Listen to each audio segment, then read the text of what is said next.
I'm going to start it now. We are now Oh, recording.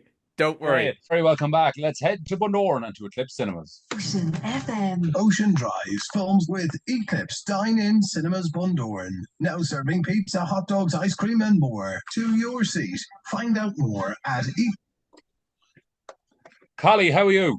I'm fantastic. I'm super professional this week. We remembered to press record. You won't have to go Yes. looking through the archives this week. So, How's the flu, by the way?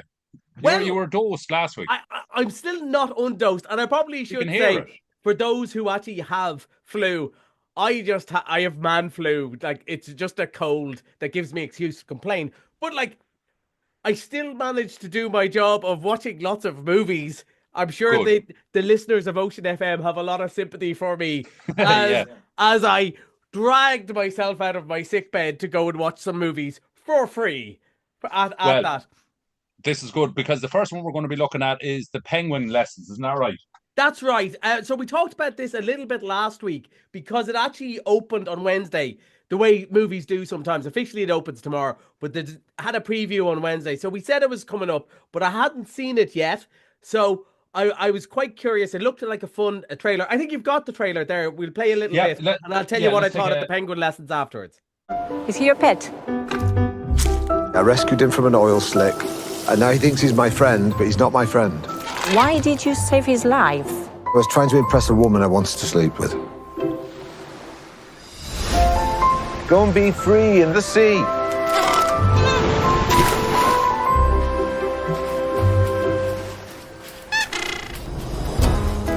Welcome to St. George's School.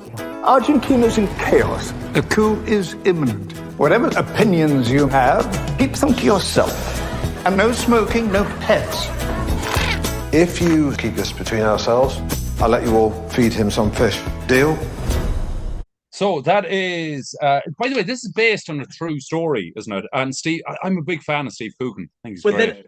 then I think you're going to love this, to be honest with you. Great. Now, this is one of those, I watched that trailer about a couple of months ago in the cinema, and I just went, oh, I think that's my sort of thing.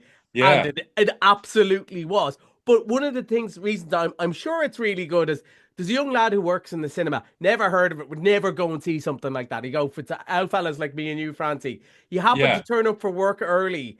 His mum dropped him off, and I said, look, sure, I'm going to watch a movie. Why don't you watch it? And he just went, I would never have watched that in a million years, and I loved it, which is always See, a there you great go. way to be. This is very much in the style of movies like a bit the Dead Poet Society, a little bit something like Philomena. And by that, like, it's some of the same people, obviously Steve Coogan and the writer are the same from Philomena, in that it's very funny, very charming. And then in the background, there's this kind of serious story. So Steve Coogan's this sort of misanthrope, grumpy English teacher. He's been traveling around South America teaching English. He goes to a posh school. It's easy. He doesn't particularly care about teaching the kids English. They're all rich, spoiled brats. And as the trailer says, he's trying to impress a lady, so he rescues this penguin. Unfortunately, the lady doesn't stick around, but the penguin does. And he kind of gets Yeah. stuck with it. And he's going out of his way to get rid of the penguin all the time. But more and more, he becomes attached to the penguin. And eventually he realizes the boys are just not listening to him. And he kind of says to them, right, brings in the penguin one day and says, if you actually do your English lessons, I'll let you feed the penguin. And of course, So he's a like cool all teacher boys, now. they go, yeah, absolutely. We'll do our Yeah. studies. And it goes on from there. And it is the sort of movie that, look, I'm sure the edges have been rounded off a little bit. But if you couldn't, it could only be a true story because everyone would go, well, that wouldn't happen. The penguin wouldn't be there. But it Yeah. is a true story. I'm sure some things shortened. But all the way in the background, it's there's about to be a military coup in Argentina. I wouldn't know much of the history, but it's just coming up, and there's this air of oppression and what's going on, and should you be part of it? These are all rich kids and a posh English teacher. It's not our business. We shouldn't get involved. You might remember as well in Good Morning Vietnam, there's a bit of story like that. He's having a great time, but outside the real world and where he should interfere. And it's one of those things, like the memoirs written 20 years ago, it was a bestseller. The movie would have been in production 4 years ago. And then you're watching this very funny, charming movie, but you're thinking about some of the stuff we're seeing in social media at the moment going, wow, the more things change, the more things stay the same. But don't get me wrong, it's not a heavy movie. It's light and it's funny and it's sweet and a bit sad. And really made me think, and What- it's really enjoyable. How do you rate Steve Coogan as an actor? I mean, a lot of people would know him for, as oh God, the Alan character. What's his Partridge. name? Alan Partridge. Sorry. That's an Alan Partridge one. I Alan Partridge. yeah. But you know what I loved him in was Stan and Ollie. Yeah, brilliant. Absolutely brilliant. But I was about to say one of the, I think, fallacies of like the Oscars and stuff like that is, if you play someone very sad or something like that, you're more likely to get an Oscar. Being funny is harder. Being funny convincingly is harder. And say Stan and Ollie is a perfect example because he's both the quite serious Stan Laurel when they're off stage and the very funny Stan Laurel when he's on, and you could do both. I think he's a brilliant actor, and I think he's great. That comedy timing. And in this one, like, he just gets to be grumpy and do one-liners. So, which I can't wait to see him as Mick McCarthy in Saipan this summer because let's face it, he's going to be doing the same thing. But he's charming. And I think it's one of those movies. I think if it was someone else, I wouldn't have enjoyed this far as much because I would have gone, it's a bit stupid with the penguin and all that's a bit coincidental and all that. But he carries it well. Yeah, because I couldn't wait for someone to ask him another question about penguin so he'd give a stupid answer because he's so sarcastic about it. And like when people say, like, do you have a penguin in that room? He's just looking at them and going, yeah, so. And like he's just, the sort of Alan Partridge delivery, the timing is just great. I think he's great. He mightn't be everyone's cup of tea with some of the comedy stuff, the edgier stuff, but I think it's brilliant. Yeah. I really enjoyed this. And I think most of our listeners would really enjoy this movie over the bank holiday weekend. You'll feel better about the world. You might learn a few things. And it has a penguin. Who doesn't love penguins? Although apparently they're very stinky, and that's a lot of the movie too. So this is the way to see it because we have the sound, we have the vision, but there is no such thing as smell-o-vision yet.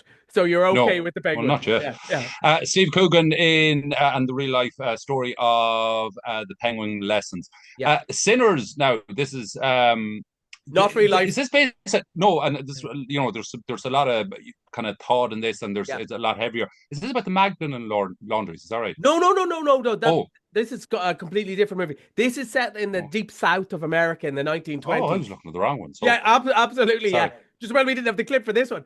No, it's so Michael B. Jordan plays these twins. And they're clearly gangsters. One's called Smoke and one's called Stack. One was red. They're so stylish. And the music, it's all blues music for a while. I'll get to that. So they're coming back to their town. They've obviously run a big heist or something like that up in Chicago. They come back to small town to open up a gin joint in the 1920s. But, there's a worry, there's a clan around and all that sort of stuff. And what trouble's going to come? But the trouble comes in a different form. I don't want to give too much away, but there's kind of a supernatural element of people who don't like being out in the sun, if you know what I mean. So this is, Francie, honestly, one of my movies of the year because it combines... Really? Yeah, absolutely. Because it is super stylish and also it's good Hollywood fun. So it's brilliantly directed. It has something to say, but it's also just great crack. Now, it is kind of a horror-ish story, but it's not like... It is kind of super horror, but also not quite. But it has these Celtic, I'm going to say it, they're vampire-esque things. And at one stage, they're singing the Rocky Road to Dublin. You will never hear the Rocky Road to Dublin the same ever again.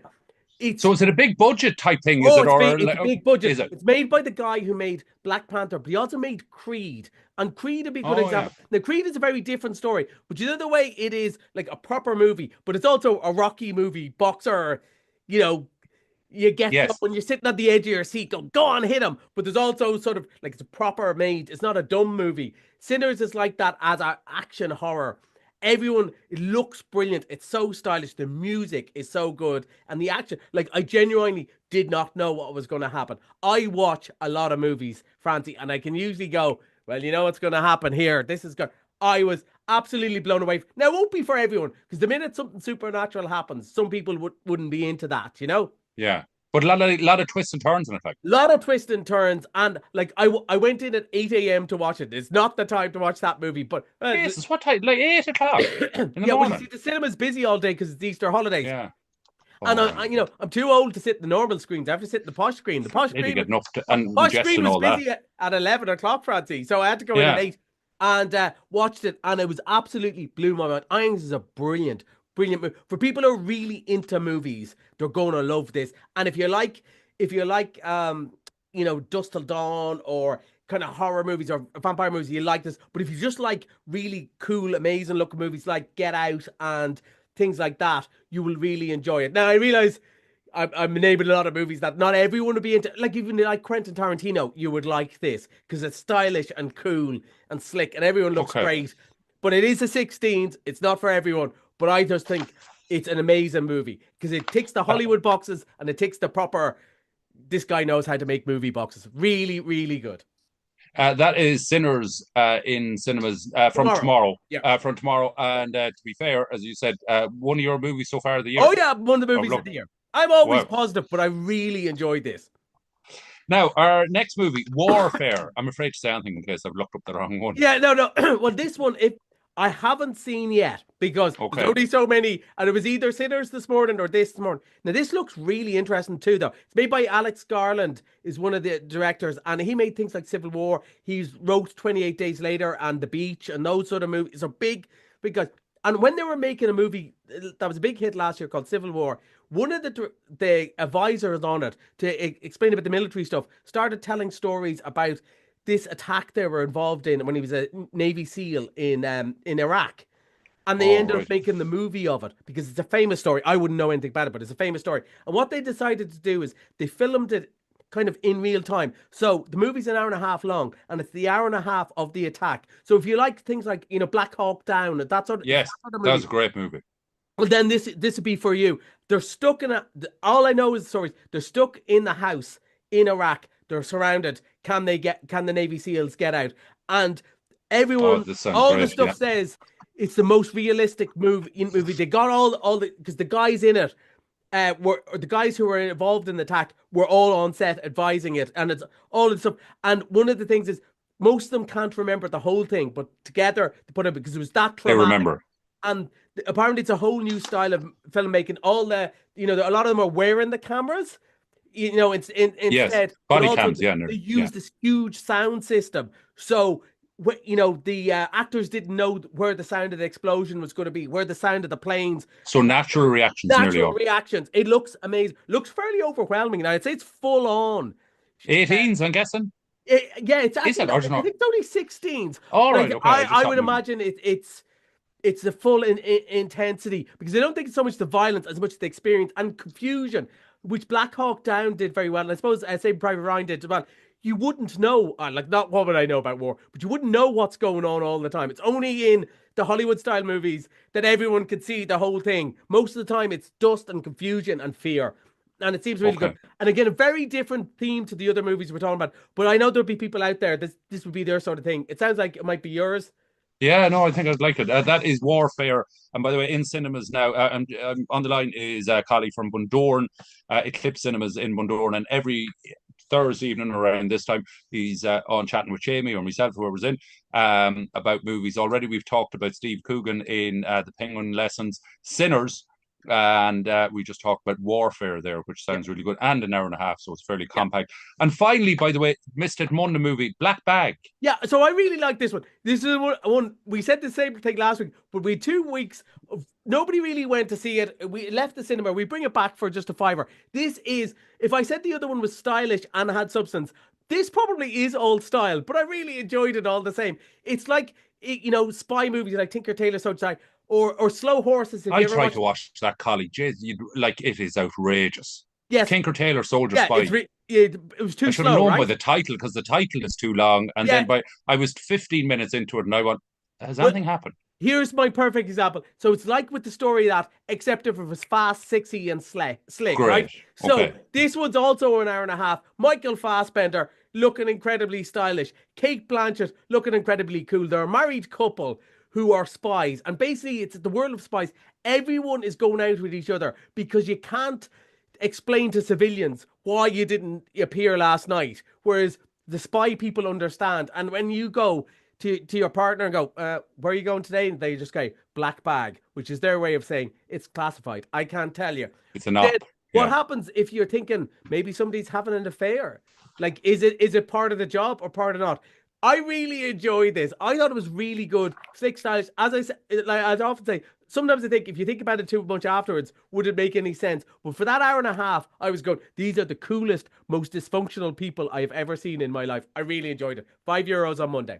Good bank €5 on holiday. Monday. It's their Misted Monday in Eclipse Cinema in Bundoran. €5 Black Bag, €5 Monday, Misted Monday, and €5. We talk about Warfare, Sinners, and Steve Coogan in the Penguin lesson. Listen, Collie, Seamie is back with you next week, and hopefully he'll have the right. Apologies about the Sinners thing. I don't know what the hell happened. Why I was looking up the wrong thing. That's my job here. Yeah, that's right. And very well handled, I have to say. Yeah. Listen. You reminded me to press record today, so I feel it's a team effort, Francie, as always. And thanks a million for sitting in and hosting me. No bother. No, listen, thanks a million, and thank yourself. That is Collie from Eclipse Cinemas in Bundoran.